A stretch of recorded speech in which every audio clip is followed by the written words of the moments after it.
Hot Take Express.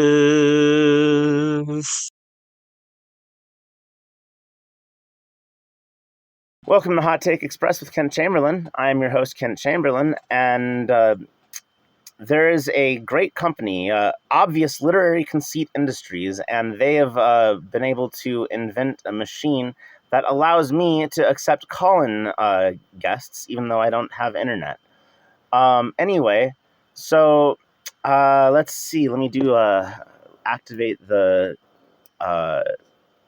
thingy doodle here, and all right. Oh, we've already got a caller. All right, caller number one, you're on the air. Go ahead.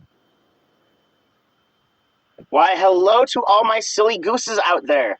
My name is Betty Perjois, and I just wanted to come and tell you all about communism and how communism works. With only a little introduction, I'll have you lawyering it for your own benefit like a pro. First off, and this should go without saying, but I just got to tell you guys, don't read theory. Theory is ableist, and as all the toniest and most glamorous left book groups will let you know. The only acceptable way to imbibe theory is from memes posted in one of the classier left book groups. And before you raise the obvious question, rest assured, absolutely nothing I'm going to tell you has anything to do with proper theory or praxis. You're safe! Second off, speaking of safety, as Joseph Stalin once probably said, the ultimate goal of communism after putting more women and minorities in Star Wars is to make the entire world a safe space. Well, a safe space for you and people like you. You know, the working class. Now, some of the more conscientious people out there might be thinking to themselves, but I work at a healthcare insurance company in middle management. My job is literally to decide which poors we have a strong enough legal case to let die. But are you paid for your time somehow? And congratulations, honey buns, you're a worker. Don't worry too hard about the Hicks and inner-city thugs fulfilling your Amazon Prime orders. They're not workers, they're in the Nosbol class. Left Book is clear on this point. They're all problematics who didn't go to enough college to know that orange man bad, which is why they morally deserve the gulags. Now, occasionally one of these Nosbols will have, read Lenin or something, and will have some objections to minor planks of your ideology, such as every last blasted stick of it. Now, reading theory is for Nosbol, so I know you wouldn't do anything like that, but that naturally puts you at a disadvantage with these people. So here's one of the most important tricks to learn when one of these problematics triggers you with theory. Fake it.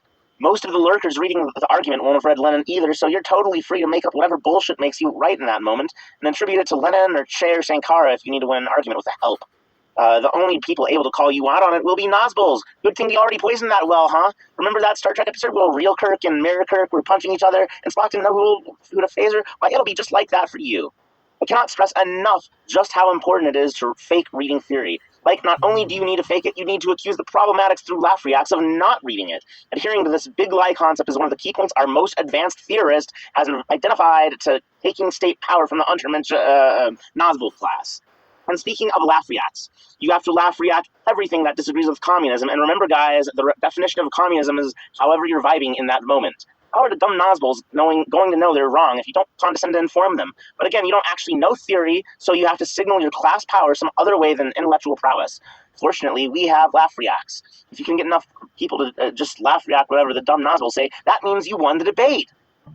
And your friends, they don't have to know anything either. It's just the magic of peer pressure. Remember high school, sweet cheeks, back when you peaked? Yeah, it's just like that. The laugh react is magical. It doesn't ever have to explain its mockery. It doesn't have to justify its existence. With a super tactic like the laugh react, you can just blitzkrieg right over those Nosbols, just over and over. Stack those dubs, comrades. Arrogance is powerful. It's a class marker of the bourgeoisie, and look what it's done for them. Surely you can redirect its power to communist ends without being corrupted like the bourgeoisie, because you're different, more morally pure than other people. I know. We're all like that. That's why we're the good guys. Smart away at those nasty Nosbols without breaking a sweat through the power of arrogance, made easier than ever through laugh reacts. Acting exactly like the bourgeoisie to defend bourgeois candidates and positions against the Nosbol Marxist-Leninist menace is what real communists do. Because let's be real, you're mocking people either for not voting Democratic or for voting Republican. The Republicans represent the Nosbol class and are all brainwashed by Trump and believe everything he says is literally true, and it's your duty as a good anti-fascist to help the imperialist bourgeoisie maintain control of the streets against these people through political violence. So grab your trans-Soviet flag, comrades, the one with Mao on it, and go rally your fellow workers in the professional managerial clash and bash the fash whenever those dumb poors oppose the deep state. Opposing the deep state is totally not on fleek. They're the guys helping us bring down Trump. Any claims that they've ever done anything wrong ever has all the hallmarks of Russian propaganda. This is what real anti-fascism looks like, you guys. So just follow all these tips, and you'll be the socialist that ever socialisted.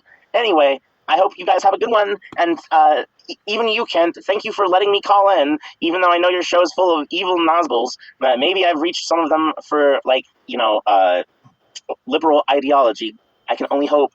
Anyway, toodles. Okay, well, thank you for that, Ms. Perjois. I don't know. I don't want to assume genders here. Well, that was those were all words. Those were all words, and they were definitely strung together in sentences. There. Well, I mean, yeah, that was amazing. I don't know what else to say. There you go, guys. That's the synthetic leftist's guide to being more socialister than all the other socialists. Take that and like go do interest stuff in the PSL, and like you'll rule it in 5 minutes, I'm sure. All right. Okay. Well, this is a doozy. I really gotta say, obvious literary conceit industries is like, man, they it worth the money. Yeah. Like I might just have to use this some other time, because like I really want to get my money out of this purchase. Obvious literary conceit industries, you guys. Anyway, maybe there will have to be more call-in episodes. Yeah, and now you know, and knowing is half the battle. What take express?